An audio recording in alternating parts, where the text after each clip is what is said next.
IVM. There's a quick survey to fill out on ivmpodcast.com/survey. It lets us know a little bit more about who's listening to us. And you know what? We're going to do a few prizes. So, we'll do a random drawing of maybe 10 people and we'll send you all some swag. Remember, that's ivmpodcast.com/survey where you can fill out the survey. Hi, I'm Utsav, a behavior researcher by training and a slow traveler by passion. Postcards from Nowhere is a travel podcast where I condense a decade of travel experiences and explore not just the where, but also the why and how to travel. My stories emerge from slow traveling the less explored parts of the world: Bosnia and Herzegovina, Armenia, Uzbekistan, and even China. At the end of each story, I give practical tips and new ideas about how to travel better. This week, in the 9th episode of Fabulous Foods, we uncover a conspiracy to smuggle a 5,000-year-old temple deity, food as medicine and faith, and what India's culinary heritage has to teach us. You who has form and who is formless. You who are both being and not being. Who are the fragrance and the blossom, who are the jewel and its luster. Who are the seed of life and life itself. Who are the means and the existence itself.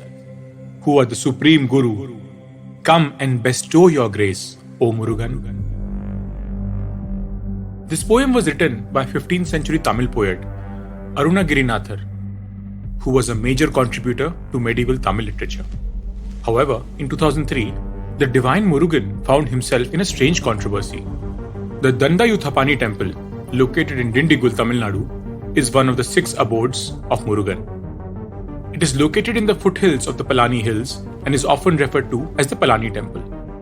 In 2003, the original idol of Murugan, dated to be about 5,000 years old, was to be replaced. The temple officials decided to make an idol weighing 200 kilograms, and several kilos of gold was collected to make the idol. The chief sculptor Muthaiya ended up making a 221 kilogram idol.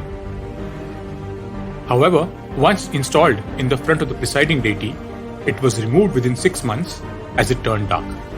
When the police, along with a team from IIT Madras, tested the idol, the gold was found to be missing. Murugan, the one who has form and who is formless, found himself in a controversy about the idol. A 15-year-long investigation uncovered a sinister plot to smuggle the 5,000-year-old idol outside the country for personal gain. But a question begs to be answered. Why replace the idol at all? Wasn't the 5,000-year-old idol in itself a matter of faith amongst the devotees? And by no means this was the first attempt to replace the idol. In 1984, M.G. Ramachandran, the then Chief Minister of Tamil Nadu, attempted to do so. During her first tenure in 1994, J. Jayalalitha tried as well. But each time it was stalled as the orthodox believers protested. But the protest was not just about the 5,000-year-old idol. The idol is integral to the prasad at the Palani temple, more popularly known as the Panchamritam. So what does the idol have to do with the prasad? It has everything to do with India's ancient form of medicine. Ancient India had 3 streams of indigenous medicine: Ayurveda, Siddha, and Unani. Amongst these, Siddha originated with saints called Siddhas, and there were 18 of them.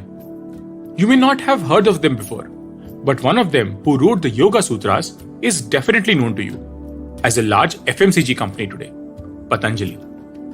These saints gained tremendous powers through penance and self-control, known to us as Siddhis. There are 8 such Siddhis, varying from shrinking and enlarging yourself to being able to control laws of nature, life, and death. Lord Murugan was the guru of the Siddhas. One of the 18 Siddhas, Bhogar, lived in Palani.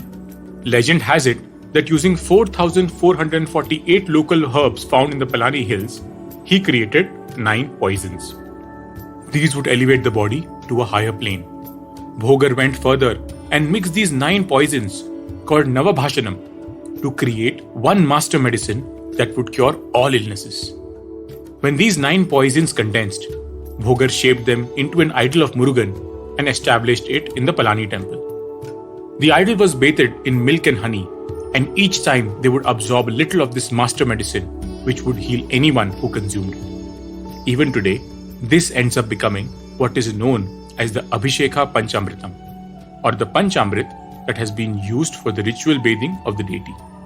In 2019, the Panchamritam at Palani was given the GI tag by the Government of India, since it uses Virupachi Hill bananas grown in the surrounding Palani hills. Is it any surprise then that the devotees protested the idol being removed? Which devotee would not want a prasad with healing properties? If you come from the north of the Vindhyas, it's likely that you have never heard of Lord Murugan. But you have definitely heard of this story, which involves a fruit, Gnana Payam, or the fruit of knowledge.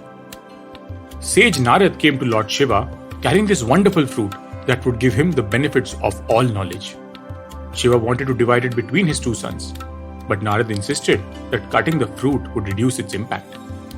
So Shiva decided that whichever of his sons circumnavigated the world first would get the fruit.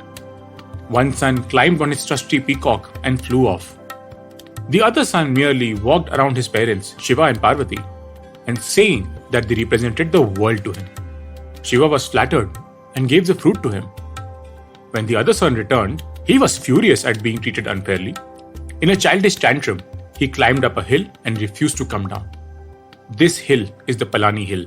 As you would have guessed by now, the son who got the fruit was Ganesha, and the one who sat on Palani hill was Kartikeya, known as Murugan in Tamil Nadu.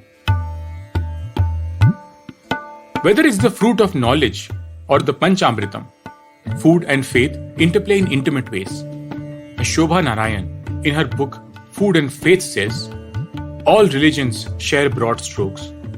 They talk about developing courage, character, and tenacity to cope with the ups and downs of life. Faith at its best is about giving strength and succor. As we travel, exploring the multitudes that our country contains, we must aim to eat as much local food as possible, not only for the culinary delights, but also to find stories of faith embedded in them. From food as medicine to food for the gods, food is fundamental to our identity as Indians. And it's these very multiple identities we need to preserve.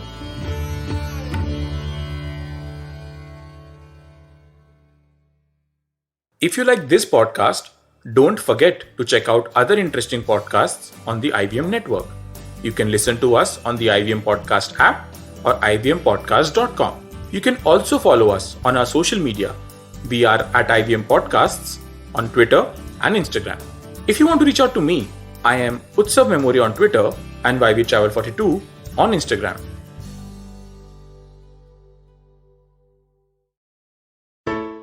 Hey, it's been another great week on the IVM Podcast Network. On Think Fast, Varun and Suchita do a rundown of the Zilingo drama and discuss Amazon Prime's show slate. On The Wired Talk, Siddharth and Professor Ashutosh Varshni comment on the rise of communal violence in India. On Big Talk About Tiny Humans, Devi Shobha and Meghna share a 5-step action plan to move away from the habit of yelling at your kids. On All Things Policy, the Takshashila folk discuss how NFTs could revolutionize policies. And on Hans Vani, a cook teaches the art of living to neglected children in the story Bacche or Bawarchi. Do follow us on social media. We're IVM Podcast on Twitter, Facebook, Instagram, and LinkedIn. And remember, if you're following this show or any of our other shows for that matter, please do tell a friend.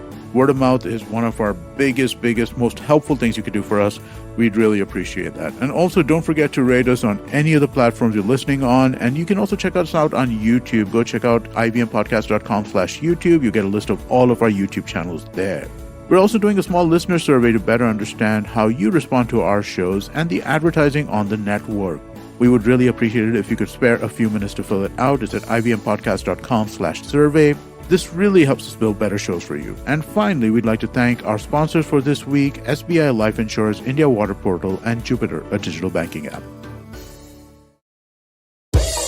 Don't you think that if everyone around you is getting smart, you better be smarter? Hey there, I'm the traveling professor Siddharth Deshmukh, and I'm back with season 2 of my podcast to make you smarter. Smarter with Sid. What's this season's focus about? Well, it's about 10-minute nuggets that will make you stand out at work. It's time to go from smart to smarter. Tune in every Tuesday and Thursday and become smarter with Sid.